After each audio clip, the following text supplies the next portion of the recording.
Sánchez, Florita Solano y Lorena Valverde, su servidora. Vamos a realizar el análisis crítico del artículo Asociación entre los grupos sanguíneos ABO y el riesgo de neumonía por SARS-CoV-2. Este artículo está escrito en prosa, básicamente no tiene una división como tal de todas sus partes, pero sí en el texto se pueden distinguir lo que es la introducción, la metodología, los resultados obtenidos, la discusión y las conclusiones. En realidad la investigación se presentaba como un tema innovador en su momento, ya que solo existía una publicación previa de temática similar, que era de SAO y colaboradores, en la cual lo que hicieron fue corroborar el riesgo de contagio con respecto de SARS-CoV-2 con respecto a los grupos sanguíneos ABO, donde se vio que el grupo sanguíneo A tenía más posibilidades de contagio y el grupo sanguíneo O menor posibilidad de contagio. Aunque los investigadores decidieron de que existían sus limitaciones y que no se puede considerar como una guía para la práctica clínica. Entonces, el objetivo del estudio era probar la asociación de los grupos sanguíneos ABO y el riesgo de neumonía por SARS-CoV-2 en pacientes de 3 hospitales de Wuhan. En este caso, la hipótesis era que los grupos ABO podrían llegar a considerarse como biomarcadores para predecir la susceptibilidad a SARS-CoV-2 y el riesgo de complicaciones como la neumonía. En este caso, la hipótesis fue basada en el estudio que acabo de mencionar de SAO y colaboradores, además uno del 2005 en el cual lo que se hizo fue demostrar la asociación del grupo O como una menor probabilidad de contagio de coronavirus SARS, y también del 2017 otra publicación que decía que los individuos del grupo A eran más propensos a adquirir algunas infecciones virales de transmisión sexual como la hepatitis B y el VIH. Sin embargo, que a la hora de leer esos artículos, vemos que queda como en duda realmente la causalidad de esto. El criterio de evaluación fue sumamente sencillo, es simplemente determinación del grupo sanguíneo ABO de individuos sanos, enfermos o fallecidos por SARS-CoV-2, y ellos dicen eliminar otros factores de riesgo como la edad, el género y otras comorbilidades, haciendo esta eliminación supuestamente estableciendo lo que era la distribución de los grupos sanguíneos en estos grupos, en estos subgrupos de la muestra. Sin embargo, lo que dijeron fue que, bueno, que la distribución era bastante similar a la muestra total, pero que los individuos con hipertensión y hepatitis tenían una elevada distribución del grupo A, elevada prevalencia del grupo A. Ellos dicen que, sin embargo, en ese momento no se podía tener que ninguna de esas comorbilidades fueron factores de riesgo, hecho que sí se comprobó más adelante, donde se vio que lo que eran las enfermedades crónicas no transmisibles, como la diabetes, la enfermedad coronaria y cardiovascular, y también lo que era la hipertensión, sí eran importantes factores de riesgo, sobre todo en población no vacunada, como la que se tenía en ese momento del estudio.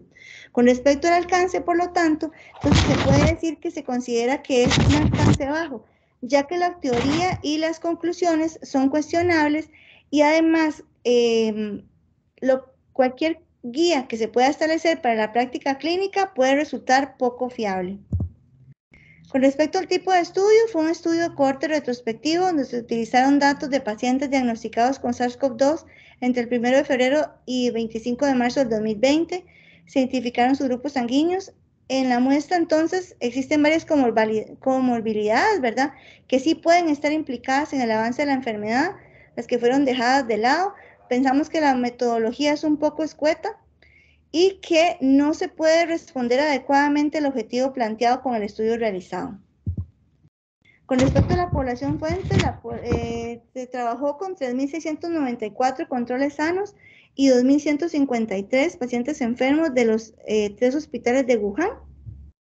Este artículo no da detalles sobre los criterios de inclusión y exclusión que se utilizaron para escoger a los individuos que participaron, y por lo tanto consideramos que el lector no tiene forma de saber si es una muestra representativa de la población objetivo.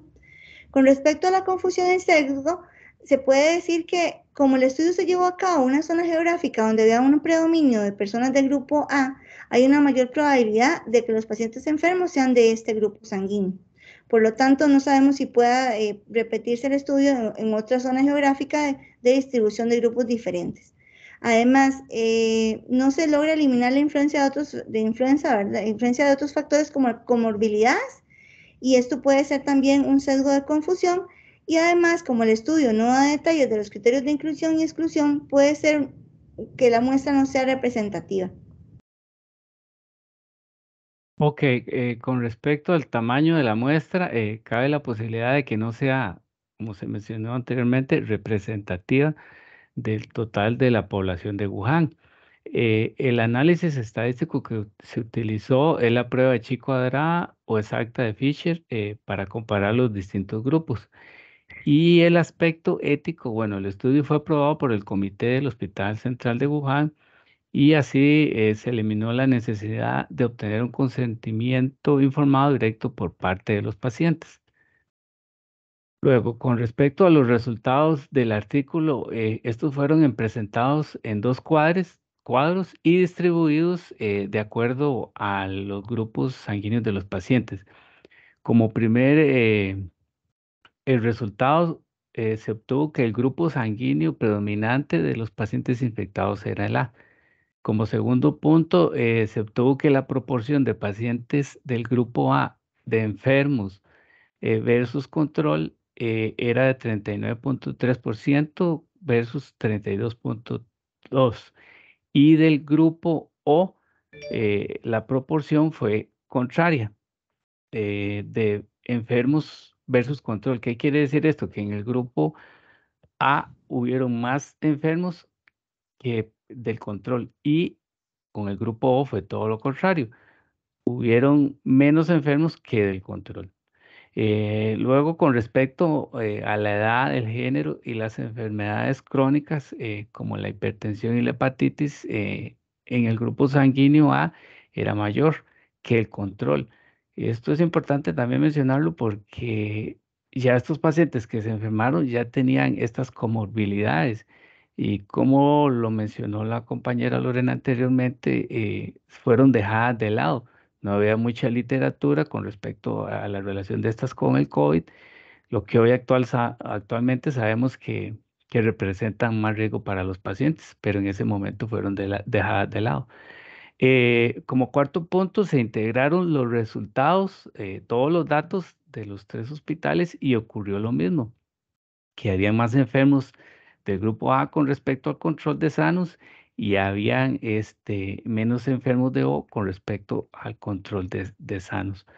Entonces, con base a todos estos resultados, el artículo sugiere que los pacientes del grupo A están en un mayor riesgo de hospitalización debido a una infección por el COVID-19, mientras que los pacientes del grupo O están en un riesgo menor.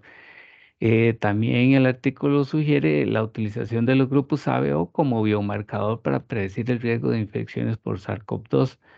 En este caso, la variable dependiente sería el riesgo de hospitalización seguido de la infección del virus y las independientes serían las del grupo ABO. También como se mencionó, no se tuvo claro la definición de la muestra ni los criterios de inclusión y exclusión y podría ser que esto no fuera totalmente representativo, lo que puede estar afectado por sesgos y en resumidas cuentas de ahí afecta la calidad de los resultados. Luego, la discusión y la conclusión que arroja el artículo. Bueno, ahí ellos, los investigadores, dicen que hay una susceptibilidad aumentada de los pacientes del grupo A para enfermedades crónicas como la hipertensión, la hepatitis B y el HIV. Pero ellos mismos hacen referencia a los artículos anteriores y ellos mismos dicen que no hay como mucha literatura y que faltan pruebas. Entonces son como conclusiones que quedan en el aire.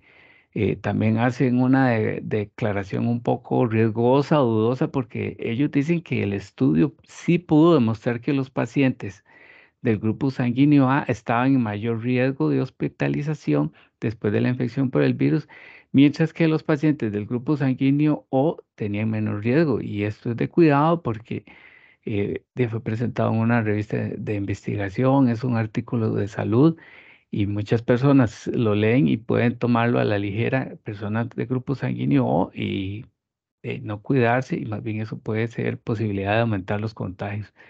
Da como una falsa sensación de seguridad ese grupo O. Y por último, como todo en la ciencia, se tiene que contar con evidencia para poder comprobar las hipótesis.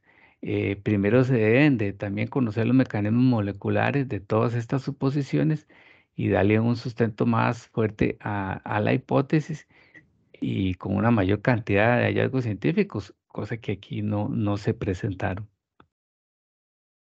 Y bueno, las debilidades del artículo, su conclusión, como lo mencionaba, tiene muy poca sustentación científica y posee limitaciones, ya que llegaron a esta conclusión de una manera muy rápida. El estudio, la muestra, fue como en menos de dos meses al inicio de la pandemia y ya ellos estaban arrojando estas conclusiones.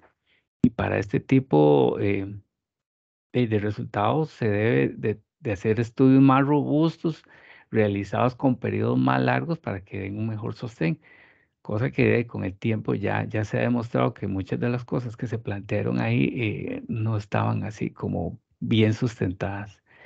Eso sería todo de nuestra parte y muchas gracias, profesora. Gracias.